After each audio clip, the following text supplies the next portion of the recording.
The Coffee People podcast is presented by Roastery Coffee Packaging. Roastery is the digital printing company that makes custom printed packaging for coffee products. They create packaging that make even small roasters look like a really big deal. At roastery.com, you'll find out about their fast turnaround time, high-quality product, and low printing minimums. It's what separates them from the rest of the industry. Roastery will quickly become your favorite source for custom American-made product packaging. They work with small, mid, and large coffee roasters, so if you're ready to upgrade your coffee packaging, go to roastery.com to learn more and connect with the team. Link in this podcast's show notes.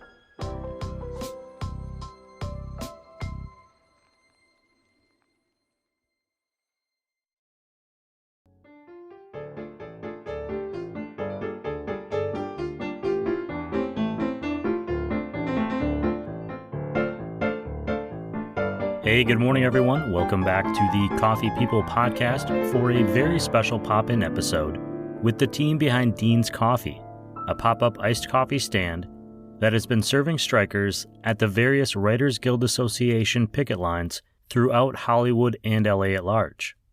I'm Ryan Woldt, and this is the show where I bring you the inspiring and entrepreneurial stories of coffee people. In part, thanks to our presenting sponsor, Roastery, the premier coffee packaging and printing company. If you're roasting coffee and you want to put your beans into a good-looking package or tin, really good-looking, check out roastery.com. And if you're just here for the podcast, Dean's Coffee is the brainchild of Andrea Alba-von Buren and Olivier Alerte. They've been showing up to caffeinate the striking TV, film, and comedy writers of the WGA, who've been on strike since May 1st. I recommend wherever you are, you make sure that you have a full cup of coffee. You're going to need it as we race through this very special pop-in, pop-up episode of the Coffee People podcast featuring Dean's Coffee.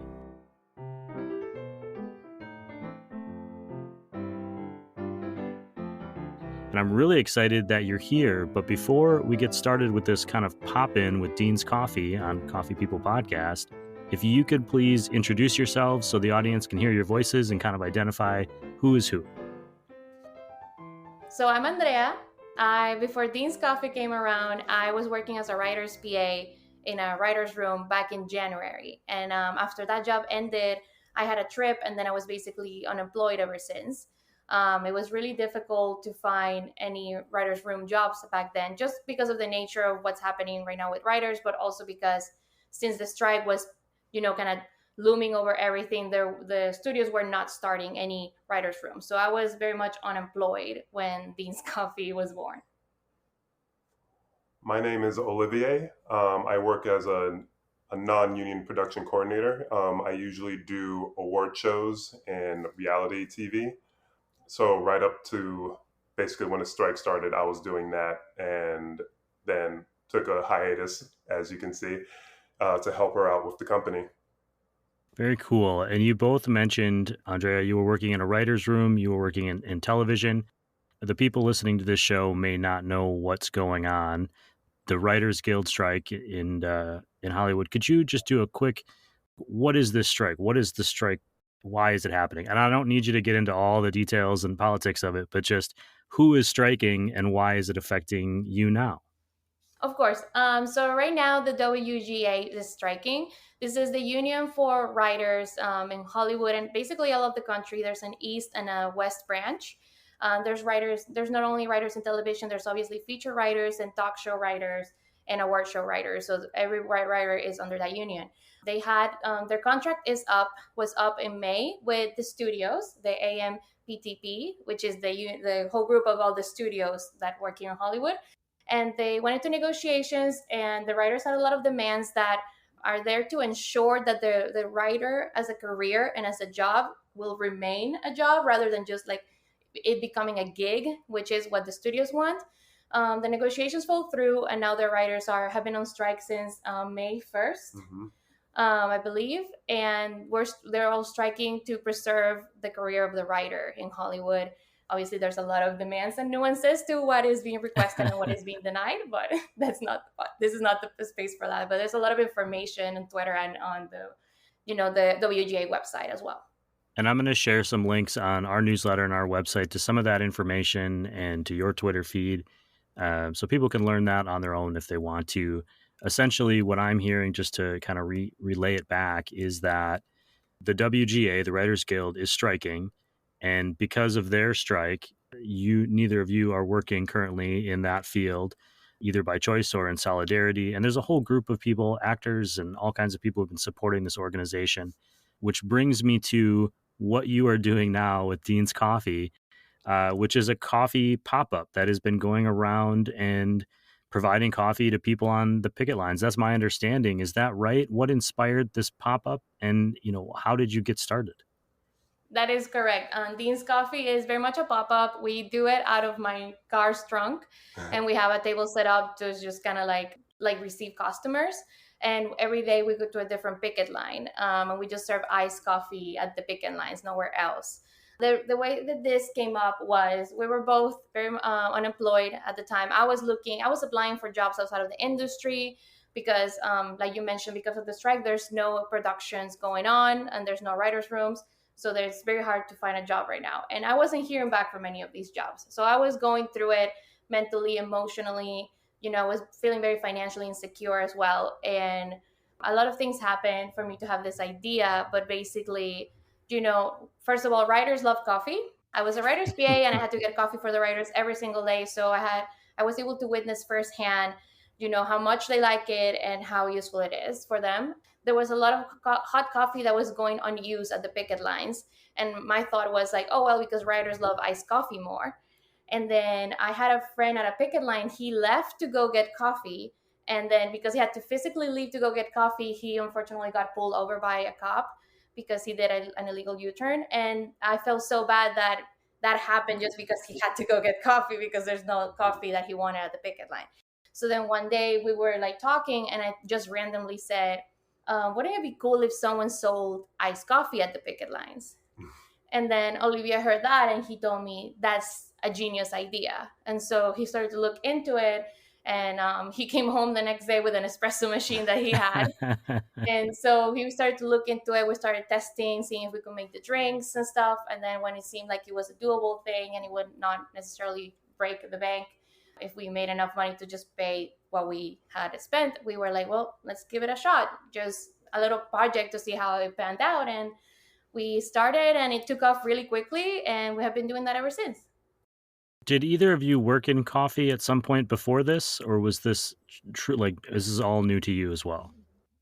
No coffee experience at all. This is all new to us. We liked coffee, but I don't have any barista experience from before. I have been like learning on this.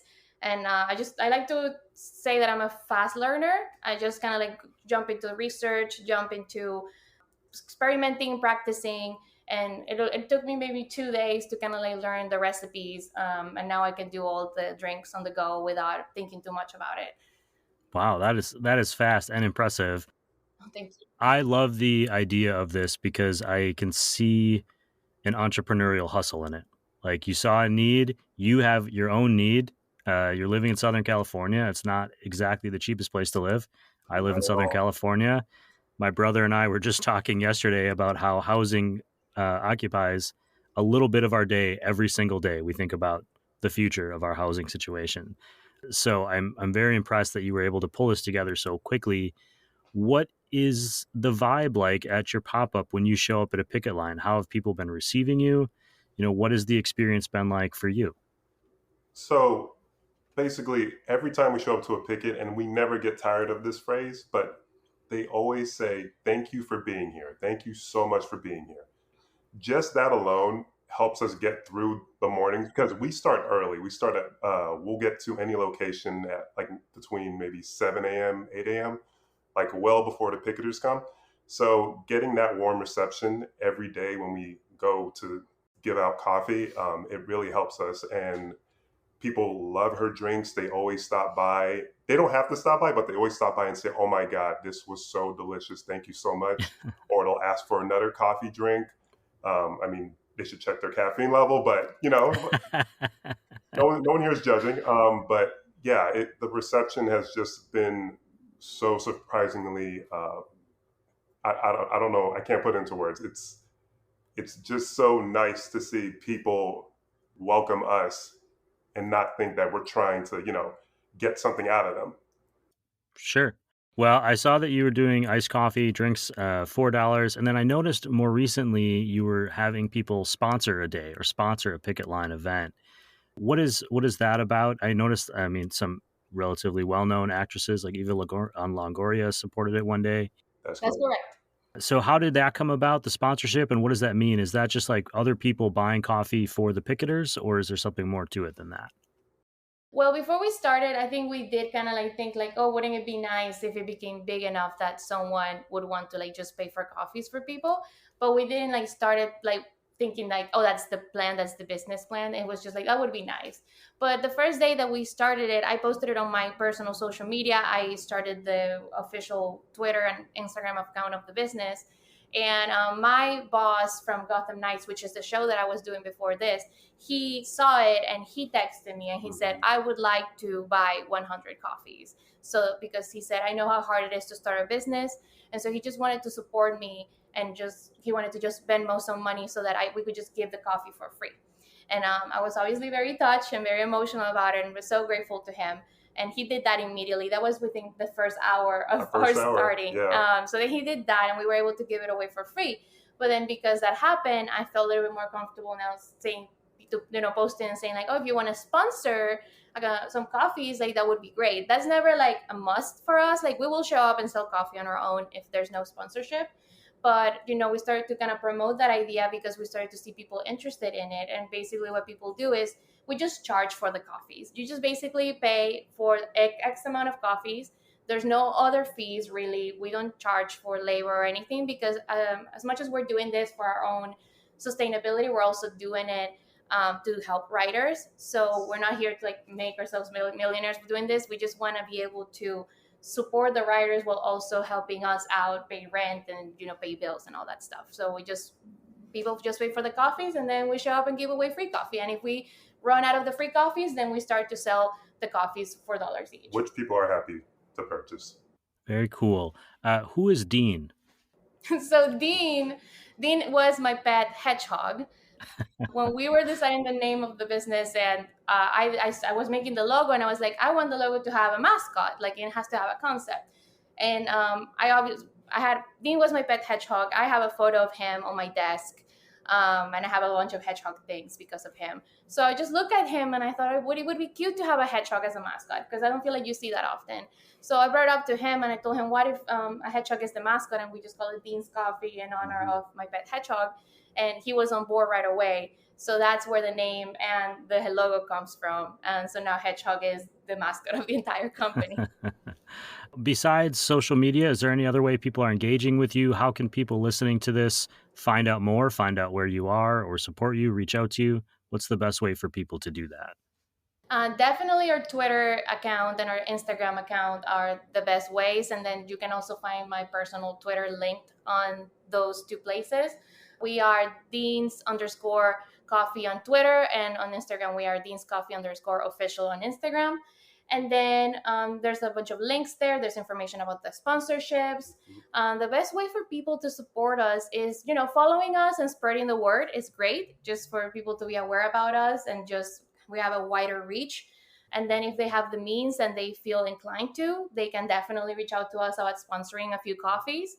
Our minimum is just 50 coffees, which is $200. If they want to just give a little bit, like we can arrange for that, we can discuss it. That's just the minimum for us to show up to a specific picket. But if they just want to be like, I have had someone come over and be like, I'm gonna send you $100 to like give away some free coffees right now, and we'll welcome that. And so they will send the money, and then we tell people we have some free coffees to give away right now, so come get one. So those are some of the ways to support us. Just following us. But right now, especially because I feel like right now is more about awareness because so many people are so nice and so generous with their sponsorships. We are blown away by it every single day, every time we have someone reach out to us to sponsor coffee.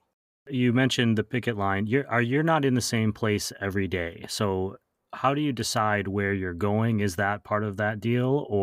And how do I find out I want to ice coffee this morning and support this endeavor? How do I find out where to go? So every Sunday, we post a schedule. And so it will say where we're going to be each day. We also post the morning off so that people are reminded that where we are at. The way that we decide that when we started, we just see what special pickets were going on at the studios, and we would be like, oh, this picket looks interesting, or we like the theme of the picket, so we would show up to that one. Now we have so many sponsorships that now people will sponsor for a specific picket, so that's how we decide where we go. So, like for example, next week I think we are almost fully sponsored the whole week, so they have already basically made the choice for us, because people will say it's usually WGA captains, WGA coordinators, or for example, when Eva's company was sponsoring, they told us we want to sponsor coffees for the Selena Picket. So then they tell us where to go and we show up. And if we don't have any sponsorship, we just look at the list and we make a decision on where we want to go. Definitely on Instagram, I will pin the schedule to my Instagram page. And then on Twitter, every Sunday I post it. And then we just remind people every morning. Yeah. What happens if the strike ends tomorrow? Then what? Do we still do Dean's Coffee? Do we go back to work somewhere else? What's the plan? We've definitely talked about this a few times. Like, if it ends tomorrow, I know a few people have already reached out saying, oh, when we get back to, our regular jobs at the studios, like, we would love to have you guys come over and do like a wrap gift after our show ends or stuff like that. So there's still interest in us. We haven't really come up with a solid, plan for Dean's Coffee after, but we have started a conversation. I'm assuming, and I'll just expand that a little bit further, that you had other career plans. You were pursuing a career in Absolutely. writing and in television and film, whatever you're doing. So I assume that just over 6 weeks, that hasn't gone away. So there has to be some conflicting emotion about what you're doing now. 100%. I want to be a writer, and I very much still want to be a writer and go back to a writer's room. So for me, I love what we're doing right now. But for me, at least at this moment, like if the strike ends tomorrow, it's going to be like, okay, I'm going back to being in a writer's room and stuff. But Dean's Coffee doesn't mean that Dean's Coffee ends. It would I think it would still remain alive, even as a side hustle thing or like an event thing that we can do during the weekends or every once in a while. If we have talked about the fact that, projects end, like shows end. So then if we find ourselves unemployed at the same time, then that can be like a moment to be like, okay, let's do Dean's Coffee while we find the next job kind of thing. Whether or not Dean's Coffee because I feel like right now Dean's Coffee is doing great at the picket lines. I don't know that translates to real life success after the strike ends. I'm imagining some sort of like a hedgehog light that gets shined in the sky when you're both unemployed. So we're going back to Dean's. I'm part of the IATSE union. So if definitely next year, if there's an IATSE strike, we're like, Dean's Coffee's coming out like Batman. We will be there. When this is all over and you have time for yourself, you go out, you buy a cup of coffee for yourself at a local coffee shop. What do you order? I am a chocolate girl, so every time I go to a coffee shop, I always order some kind of mocha, whatever chocolate drink they have to offer coffee-wise, that's my go-to. For myself, it would have to be a cold brew, just black cold brew, or an iced matcha latte with oat milk. Both good choices, especially for the summer. Yes. Forgetting about coffee for a second and thinking about your future careers, if you could say, when this strike is over, I get my dream job, what was it that you were working towards? Well, I was a writer's PA, so that was my first writer's room. So that was already for me a little bit like living the dream. Even though writer's PA is not the most glamorous job, but just being in the room felt really great. My next step was I just wanted to be a writer's assistant and just to kind of like, I'm all for like paying my dues and climbing the ladder. If I got staff tomorrow, I would also be happy about that. But I'm more than happy to do my assistant days because there's so much to learn just from those positions and just being able to witness the magic that happens in a writer's room. Long term, I would like to be a showrunner someday, make my own shows, bring all those stories to life. What about you? For myself, I always wanted to be a line producer. So I've been trying to work towards that by hopping off different shows and going into like reality television or like award shows or maybe one day scripted. So yeah, I would really like to line produce one day, and I feel like gradually climbing that ladder. getting a lot of life experience as we go on too. And yeah, and I'm happy where I'm at right now. I'm happy with Dean's Coffee. But when we get back to our regular lives eventually, hopefully sooner rather than later, yeah, I'll just keep working towards that. I hope sooner for you as well. 6 weeks already feels like a really long time for a strike to me. It feels like the pressure is building. We got to get something done. Yes. Yeah. What did I miss today? Is there anything that you wanted people out there to know about Dean's Coffee or about yourselves or anything else that we should share? You didn't miss anything. You were absolutely wonderful. But I wanted to take the opportunity just to feature, we're not the only people doing something nice for picketers. There's other people doing a lot of efforts out there to help. And I just wanted to highlight a couple of them because there's someone called Yes Moores, and she has a pizza fund. So people that have the means, they send her money and she uses that money to buy pizzas for the picketers. And that has been the launch of many picketers at many picket lines. We have seen it firsthand. So if anyone wanted to help her out with that or volunteer to take pizzas to the picket lines, her Twitter is Chess Moores. And then there's someone else called Joelle Garfinkel, and she runs the Green Envelope Grocery Aid, which they give away grocery gift cards to writers and support staff in need. They have given away so many gift cards already. So that's another initiative that's going on. These writers and support staff are taking, so much time out of their day and so much effort, but just to help all others. So Joelle's Twitter is Miss Joelle Garf, if anyone wants to check her out. And so those are two initiatives that people could support as well as ours. By the way, we don't benefit from any of those things, but those are people that we also see on the picket lines helping out. And it's been so gratifying to see everyone kind of come together and the writer community just help each other out, including people who are not even on strike, like the support staff and all the IATSE members and all the SAG-AFTRA and DGA members who are out there in solidarity with the writers. Well, I commend you for taking on the challenge and for getting it together so fast. As someone who's worked in a lot of startups and a lot of businesses, it always takes way longer than you think. And you guys just said, nope, we're doing it. We're starting. I'm going to get an espresso machine. We're starting tomorrow. Congratulations to you both. Thank you for taking the time to be on this show. And I'm going to share all those links and we'll see how we can support as best as we can. That's so sweet. Thank you so much, Ryan, for having us over. Thank you, Ryan. It's been very fun.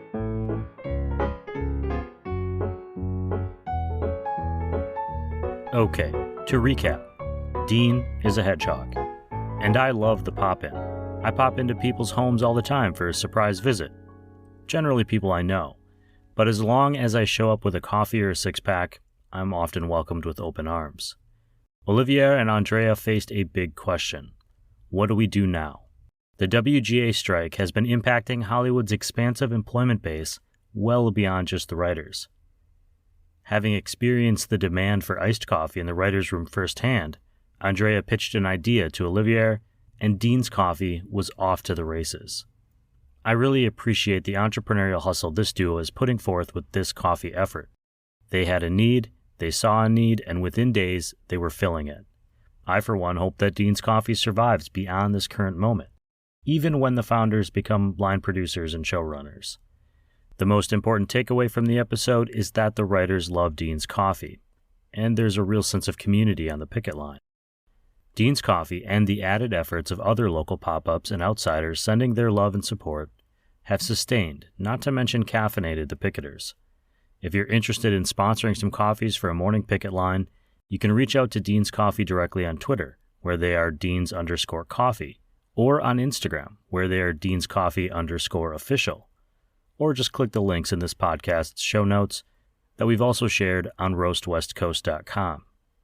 Andrea sent me the links for Jess Morse's Pizza Fund and Joelle Garfinkel's Green Envelope Grocery Aid effort to support the writers in need who are currently out of work. You'll find those links on roastwestcoast.com as well. Thank you for everyone listening and popping into the show today.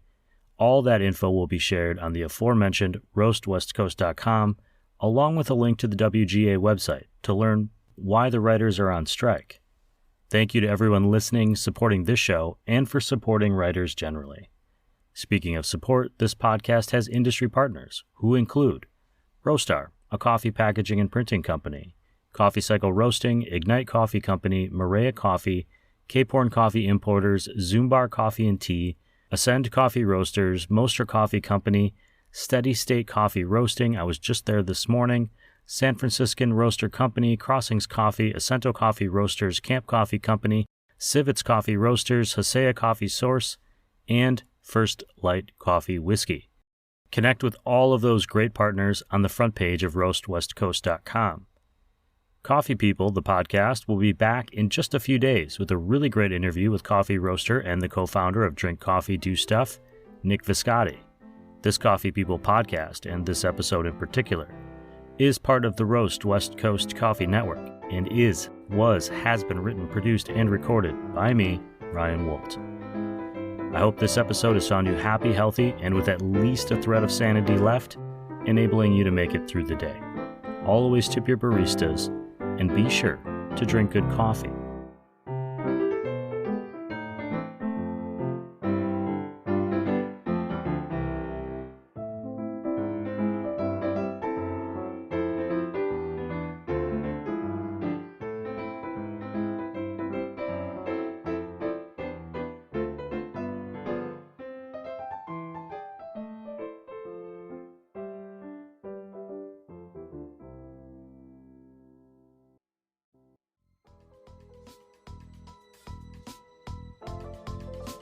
Yes, we have sponsors, great sponsors, but this podcast is primarily a listener and reader-supported creative effort. Some of you amazing listeners and readers have chosen the paid subscription option to the Roast West Coast Coffee newsletter on roastwestcoast.com. Those supporters are part of a growing community of people who really appreciate craft coffee, learning about coffee, and being inspired by the guests on these shows. If you are able, and this show has been going well for you with your morning mug of your favorite cup of coffee, please subscribe to the paid newsletter option at roastwestcoast.com. Thanks for listening, thanks for subscribing, and thanks for drinking good coffee.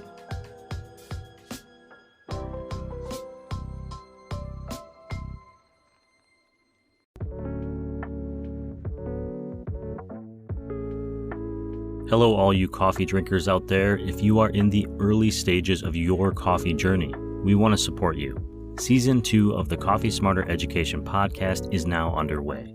The first episode on Blade versus Burr grinders is already out. If you want to brew a better cup of coffee at home, search for Coffee Smarter on your favorite podcasting platform and hit the follow or subscribe button. Or just go to roastwestcoast.com and sign up for the newsletter, and we'll send it to your email every single week. Thanks for being awesome and drinking coffee smarter.